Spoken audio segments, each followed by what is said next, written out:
پہلے رکوع کی 2 آیات رہتی تھی، ہم وہ پڑھیں گے. پہلے رکوع کی 2 آیات رہتی تھی. یہ پہلا لانگ کویسچن کرنے کے بعد میرے بچوں ہم وہ 2 آیات پڑھیں گے. آج کا ہمارا سبق جو ہے میرے بچوں طہارت کے حوالے سے ہے. نوٹس کا پیج نمبر 117 آپ اوپن کر لیں. یہ کتاب الطہارت ہے. پہلا موضوعاتی مطالعہ ہے 10th کا. سوال ہے سوال نمبر 1، قرآن و حدیث کی روشنی میں طہارت پر ایک مفصل نوٹ لکھیں. جی میرے بچوں سب سے پہلے طہارت کا معنی و مفہوم. ہم سب سے پہلے کیا پڑھیں گے؟ طہارت کا معنی و مفہوم. میرے بچوں طہارت کے لغوی معنی ہوتے ہیں پاک ہونا. طہارت کے لغوی معنی کیا ہوتے ہیں؟ پاک ہونا، پاکیزگی حاصل کرنا اور ناپاکی سے دور رہنے کا نام طہارت ہے. طہارت کا پہلا لغوی معنی کیا ہوا میرے بچوں؟ طہارت کا معنی ہے پاک ہونا، پاکیزگی حاصل کرنا اور ناپاکی سے دور رہنے کا نام میرے بچوں طہارت ہے. اور اس کے بعد دوسری ہیڈنگ آپ اسی سے بنا سکتے ہیں، طہارت کا اصطلاحی مفہوم. اور میرے بچوں شریعت کے یہ الفاظ کو غور سے سننا ہے آپ نے. شریعت کے بتائے ہوئے طریقوں کے مطابق نجاست اور گندگی کو دور کر کے صفائی اور پاکیزگی حاصل کرنے کو طہارت کہتے ہیں. میرے بچوں اگر کوئی بندہ جسم ناپاک تھا جا کر اس نے غسل کر لے اور شریعت کے بتائے ہوئے اصولوں کے مطابق وہ غسل نہ کرے تو میرے بیٹو وہ بندہ پاک نہیں ہوتا. اور یہ بات آپ اپنے ذہنوں میں مینشن کر لیں. اور میرے بچوں ایک تو یہ بورڈ کا سوال بھی ہے اور دوسرا اس کو کہتے ہیں ضروریات دین. اس کو کیا کہتے ہیں؟ ضروریات دین. اس کے پاکی کے بغیر آپ کی نماز نہیں ہے، حج نہیں ہے. آپ کا جسم پاک نہیں ہے تو نماز نہیں پڑھ سکتے، قرآن نہیں پڑھ سکتے، حج کی ادائیگی نہیں ہو سکتی. اس لیے یہ طہارت جو ہے یہ ضروریات دین میں سے ہے. آپ نے سوال تو بورڈ کے لیے یاد کرنا ہی کرنا ہے لیکن یہ ضروریات دین بھی ہے. اور میرے بچوں طہارت کا مفہوم کیا ہوگا؟ شریعت کے بتائے ہوئے اصولوں کے مطابق نجاست گندگی کو دور کر کے صفائی اور پاکیزگی حاصل کرنے کو طہارت کہتے ہیں. اور میرے بچوں دین فطرت کا اصول. میرے بچوں یہ بات ذہن میں رکھنا، اسلام ایک دین فطرت ہے. اسلام کیا ہے؟ ایک دین فطرت ہے اور اسلام ہمیشہ پاکیزگی کا حکم دیتا ہے. اور آپ کے ذہن میں ہوگا کہ ہمارے پیارے رسول صلی اللہ علیہ وسلم نے بھی ارشاد فرمایا الطہور شطر نصف الایمان. طہارت جو ہے وہ آدھا ایمان ہے. اور میرے بچوں اسلام دین فطرت اور مکمل ضابطہ حیات ہے. اسلام جو ہے یہ ایک دین فطرت ہے اور زندگی گزارنے کا مکمل ضابطہ حیات دیتا ہے اور انسان کی تمام ضروریات کا اسلام خیال رکھتا ہے. انسان طبعاً صفائی پسند ہے، انسان کی فطرت میں ہی پاکی رکھی گئی ہے. اس لیے اسلام نے تمام انسانوں کو بالخصوص مسلمانوں کو ظاہری اور باطنی صفائی کے تمام اصول بتا دیے ہیں. قرآن و حدیث کے ذریعے تمام چھوٹے اور بڑے مسائل سے آگاہ کر دیا گیا ہے اور نبی کریم صلی اللہ علیہ وآلہ وسلم کو آخری نبی بنا کر عملی طور پر ان تمام باتوں کو سمجھا دیا تاکہ کوئی مشکل باقی نہ رہے. نبی پاک صلی اللہ علیہ وسلم اس کائنات میں جلوہ گر ہوئے تو آپ صلی اللہ علیہ وآلہ وسلم کی جلوہ گری کی وجہ سے اللہ تبارک و تعالیٰ کی ذات نے تمام انسانوں کو دین کی تکمیل کر دی. جب دین کی تکمیل کر دی تو تمام اصول بھی بتا دیے گئے. آپ کو ایک حضرت سلیمان فارسی کی بات بتا دیتا ہوں پھر آگے والی ہیڈنگ آپ کو بتاتا ہوں. حضرت سلیمان فارسی جو تھے نا، کل میں نے آپ کو وہ پڑھاتے ہوئے بتایا تھا کہ غزوہ خندق کن کے مشورے پر کھودی گئی، تو وہ کون تھے؟ حضرت سلیمان فارسی. آپ کے علم میں ہونا چاہیے میرے بچوں مدینے میں یہودی رہتے تھے، مدینے میں یہودی رہتے تھے. انہوں نے تنزن سلیمان فارسی کے پاس گئے. حضرت سلیمان فارسی کے پاس جب گئے نا تو انہوں نے کہا نعوذ باللہ من ذالک، آپ کا نبی استنجا کرنے کا آپ کو طریقہ بتاتا ہے. تو آپ نے بڑا خوبصورت انداز میں ارشاد فرمایا. آپ نے فرمایا آپ یہ بات کرتے ہو کہ میرا نبی تو وہ ہے جو مجھے واش روم میں بیٹھنے کا طریقہ بھی بتاتا ہے۔ انہوں نے طنز کرنا چاہا، لیکن حضرت سلیمان فارسی جو تھے وہ بڑے دانا تھے، ان کا طنز سمجھ گئے اور اس سے بھی آگے والی بات بتا دی کہ جب واش روم میں بیٹھنا ہے تو کس طرح بیٹھنا ہے۔ اور میرے بچوں یہ اسلام ہے، اس کو اسلام کہتے ہیں۔ اور میرے بچوں اس کے بعد طہارت کی تاکید ہے۔ اب دیکھیں، دنیا کے ہر مذہب نے طہارت و پاکیزگی کو پسند کیا ہے۔ دنیا میں جتنے بھی مذاہب ہیں، حضرت آدم صفی اللہ سے لے کر نبی آخر الزمان صلی اللہ علیہ وآلہ وسلم تک جتنے بھی انبیاء علیہ السلام اس کائنات میں جلوہ گر ہوئے، اور تمام انبیاء علیہ السلام نے طہارت و پاکیزگی کا درس دیا اور اس کی تاکید بھی کی، مگر جتنا زور اسلام نے دیا ہے کسی اور مذہب نے نہیں دیا۔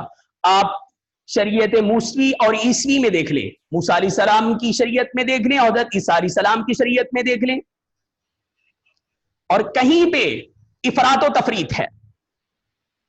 موسیٰ علیہ السلام کی شریعت میں اگر جسم کے کسی حصے پر نجاست لگ گئی، کپڑے پہ کسی حصے پر نجاست لگ گئی تو کپڑے کو کاٹ دیا جاتا، جسم کو کاٹنا پڑتا۔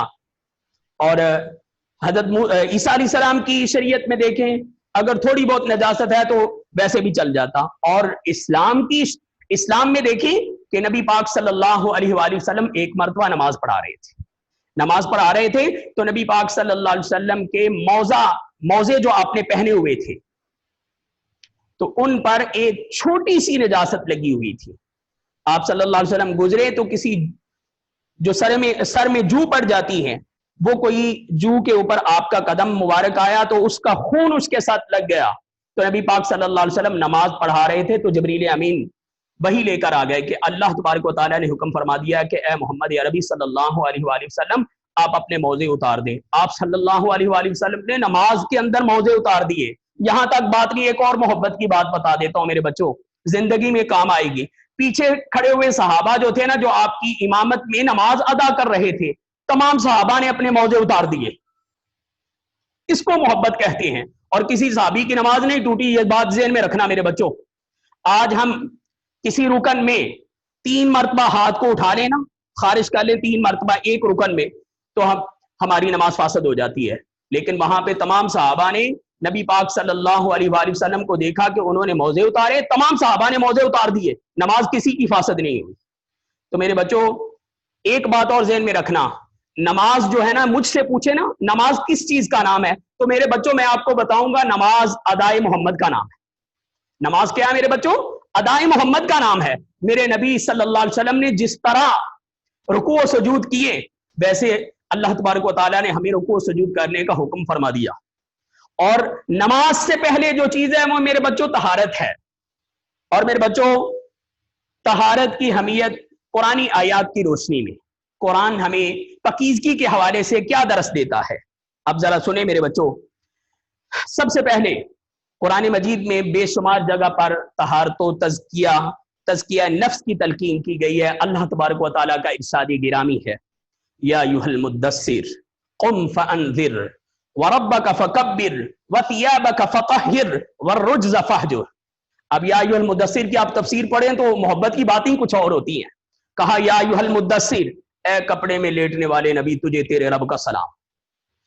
اس کا پس منظر تھوڑا سا بتا دیتا ہوں۔ ایک مرتبہ نبی پاک صلی اللہ علیہ وسلم، یہ بخاری کی حدیث نمبر 3 ہے، یہ بات ذہن میں رکھنا میرے بچوں، آپ نے اپنے جسم مقدس پر چادر لے کر لیٹ گئے تو کیا ہوا؟